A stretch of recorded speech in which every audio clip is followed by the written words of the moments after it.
The wrought iron gates of the stiles creaked as they swung open, revealing the stately mansion nestled among towering oaks. The once proud home of Agatha Christie had long since lost its literary glow, now standing as an aging relic of the past. But for Zoreh Majidian, the mansion was more than history. It was survival. Times had changed. Her once thriving travel agency had crumbled under the weight of the pandemic, leaving her financial future uncertain. Now, renting out one of the flats in the Styles was her best chance at regaining stability. And then, just when she needed it most, he arrived. A gleaming Porsche slid to a stop in front of the mansion. The driver stepped out, casual yet calculated, a man of wealth and taste. His watch shimmered in the dying sunlight, and his shoes crunched against the gravel with a confidence that spoke of power. He introduced himself as Permjit Singh, a successful businessman looking for a temporary residence. His smooth baritone carried the weight of affluence, and his words painted a picture of a man too wealthy to be concerned with rent. "I just need a place near Ascot," he explained. "My son lives nearby. I'm in the process of buying a £3 million estate, but it's still going through the paperwork." Majidian studied him. He seemed perfect, a high-earning professional, backed by impeccable references from real estate agents. His bank statements, his documents, everything checked out. Relief washed over her. Finally, a break. As they strolled through the mansion, Singh admired the high ceilings and vintage decor, nodding in quiet approval. "A place with history," he mused, running his fingers along the wood-paneled walls. "You know, Agatha Christie's works were filled with mystery and deception." Majidian chuckled, unaware of the irony. Little did she know, the story that was about to unfold within these walls would rival any crime novel ever written. The lease was signed within days. Permjit Singh moved in without hesitation, and with him came the unmistakable presence of wealth. Every morning, his Porsche gleamed in the driveway, an unspoken testament to his affluence. Some days, a Land Rover replaced it, other times, a Mercedes. He was a man who lived in luxury, and the Styles, despite its fading grandeur, seemed to suit him perfectly. For Zoreh Majidian, the arrangement was a blessing. The financial burden that had loomed over her was suddenly lighter. Singh had promised timely payments, and even spoke of extending his stay beyond the agreed term. But there was something about him, something off. At first, it was small things. Singh would cancel meetings abruptly or disappear for days without explanation. When he was around, he was charming, almost too charming. He spoke of high-stakes business deals, exclusive investments, and properties worth millions. He had an answer for everything. Majidian dismissed her unease. He was rich. What did it matter? Then came the first missed payment. A week passed, then another. She hesitated before reaching out, not wanting to offend a man who had, up until now, seemed like the ideal tenant. When she finally broached the subject, Singh was effortlessly reassuring. "Oh, Zoreh, I'm so sorry," he said with a sheepish grin. "It's just a small banking delay, one of those annoying transfer holdups. You know how these institutions are." He spoke with such conviction that she believed him. A few more weeks passed. The money never came. Then something happened that sent a chill through her. She saw Singh outside, leaning against his Porsche, laughing on the phone. His voice carried through the crisp air, booming, confident. "Yes, mate, no worries. We're looking at 7 figures easy," he chuckled. "By next week, I'll have the whole thing wrapped up." A cold unease crept up Majidian's spine. How could a man boasting 7-figure deals struggle to pay his rent? Something wasn't right. And this was only the beginning. Weeks turned into months, and Permjit Singh's promises grew as empty as his rent payments. At first, Zoreh Majidian had given him the benefit of the doubt. After all, Singh presented himself as a man of status, someone who simply had too much money to be bothered by small inconveniences like rent deadlines. But as the 6th unpaid month approached, her patience began to crack. Singh, however, remained unfazed. "Zohra, you worry too much," he'd say with an easy chuckle, stepping out of yet another luxury car. The cars kept changing, but the rent never arrived. "I told you, I'm handling a massive business deal. Once it's finalized, I'll triple what I owe you. Consider it a bonus for your patience." Each excuse was polished, each promise soaked in confidence. And yet, something gnawed at Majidian's instincts. How could a man who owned Porsches, Land Rovers, and Mercedes not afford a few £1,000s in rent? She started paying closer attention. Singh's lavish lifestyle had a pattern, one that didn't quite add up. He never stayed in one place for long. Some days, he was absent entirely. His business calls were always loud, always theatrical, as if they were meant to be overheard. His expenses were showy, but never personal. He never spoke of family, never mentioned close friends. Then came the incident at the gate. One morning, Majidian heard raised voices outside. Peering from her window, she saw a tow truck parked at the entrance, its driver arguing with Singh. "You can't do this!" Singh barked, his polished composure cracking. "I paid already. There must be a mistake." The tow truck driver, unimpressed, held up a repossession order. The Porsche was being taken away. Majidian's stomach twisted.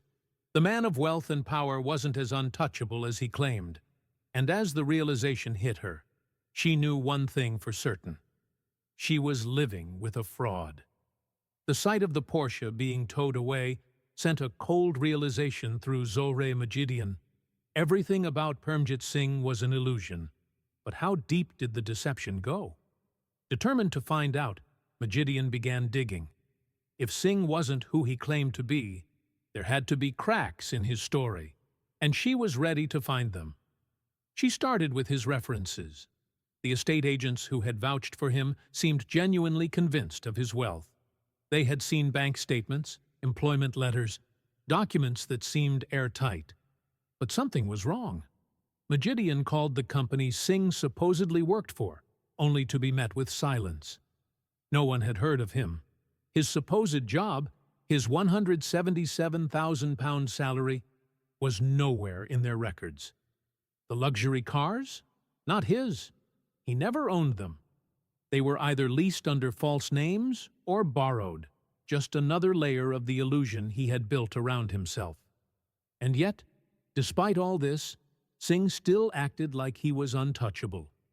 Even after his car was repossessed, he walked around the Styles as if he owned the place, making phone calls that sounded like multi-million-pound business deals, always carrying himself with absolute confidence.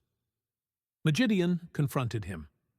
"I know you're lying," she said, staring him down in the hallway of the mansion. "You haven't paid me a single penny in 6 months. Your job? Fake. Your cars? Fake. Who the hell are you?" Singh sighed dramatically, as if her accusations were beneath him. "Oh, Zohra," he chuckled, shaking his head. "You really have no idea who you're dealing with." The arrogance in his voice sent a shiver down her spine. "I'll tell you what," he continued, stepping closer, his voice low and steady. "I'll give you an extra £10,000 on top of everything I owe you. Just be patient. A little longer." Majidian didn't believe him anymore, and for the first time, Singh knew it. The mask was slipping, the cracks were showing, and she wasn't backing down. But Singh wasn't finished. Not by a long shot. The moment Zohra Majidian saw through Permjit Singh's lies, everything changed. Before, he had been charming, his words laced with honeyed deception. Now, with his mask slipping, his tone turned sharp, his patience thin. "Zohra," he sighed, feigning exasperation, "you're making a mistake." But she wasn't the one making mistakes anymore. Majidian had spent weeks piecing together Singh's real story, And now, armed with evidence of his fraud, she took the next step: legal action. She filed for eviction. Singh laughed when he found out. "You really think you can kick me out that easily?" he smirked. "You don't know how the system works, do you?" Majidian's stomach twisted. What did he mean? She soon found out. Days after receiving his eviction notice, Singh struck back. A legal letter arrived at her door. He was suing her for harassment. Singh claimed she had been pressuring him unlawfully, making his living conditions hostile and unbearable. He demanded £50,000 in damages. Majidian felt the room spin. This wasn't just a con man. This was a professional-level fraudster, someone who had played this game before. Singh knew the law. He knew exactly how to weaponize the system to his advantage. The realization hit her like a freight train. He never intended to pay rent. Not once. This had been the plan from the start. Singh became bolder, more aggressive. He walked through the mansion like a king, unfazed by the legal battle. He boasted about his fake business deals as if nothing had changed. He dared her to push harder. Majidian, now drowning in legal fees, watched in horror as months turned into over a year. 16 months.